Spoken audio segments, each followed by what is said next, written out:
name's Ollie, and I have a loaf of bread for you, here and now.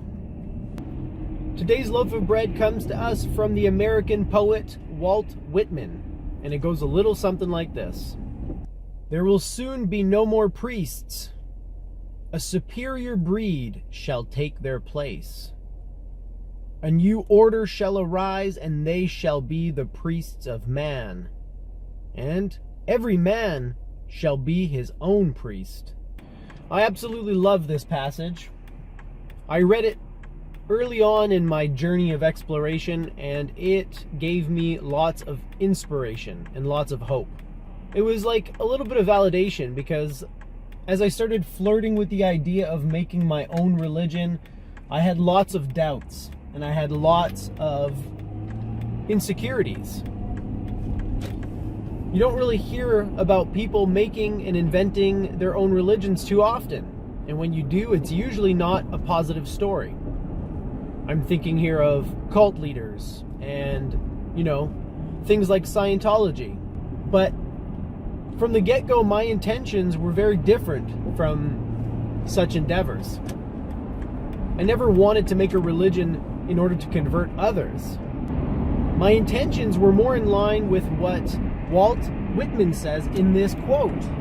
I didn't want to give my power away. I didn't want to have a middle person between myself and my beliefs.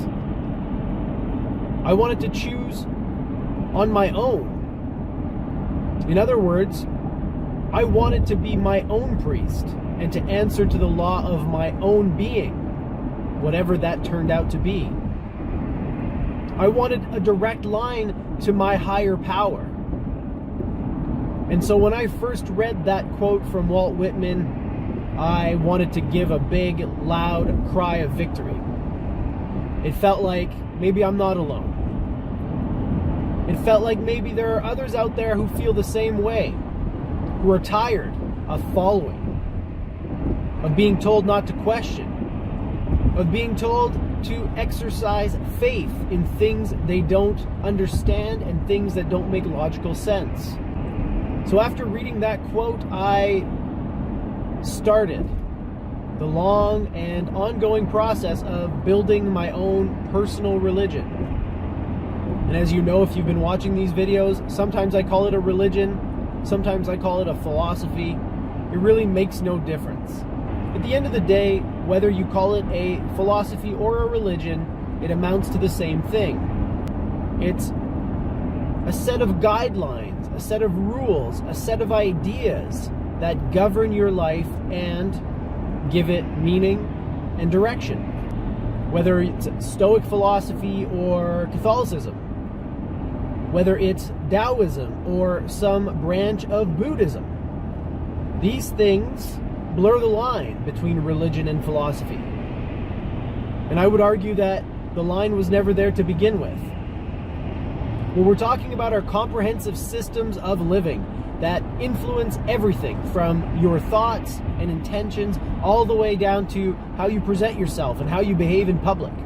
See, my problem was that I saw great usefulness in these types of things, but I was never able to find an existing system that suited my goals and my purposes and my needs.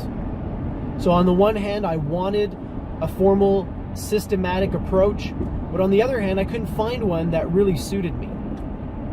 So that's what led me to make my own. And the quote that I just read to you from Walt Whitman was a huge part of that, because it validated what I already felt and what I already believed was true, which is that this age that we're in, this age of receiving truth from external sources and taking it at face value, this age is coming to an end, one way or another. Whether it's through the rise of atheism or through something different, a revolution of the mind and spirit that points us inward and leads us to form our own religions and become our own priests and priestesses, as Walt Whitman said. Either way, the age of the blind follower, the age of the religious practitioner who simply accepts information at face value, this age is coming to an end. And I'm doing what I can to help bring it to an end. Because nobody can tell you the truth. Nobody can tell you what's inside your heart. And nobody can tell you how to live. That's it for me. Thanks for joining me on my drive home, and live well, my friends.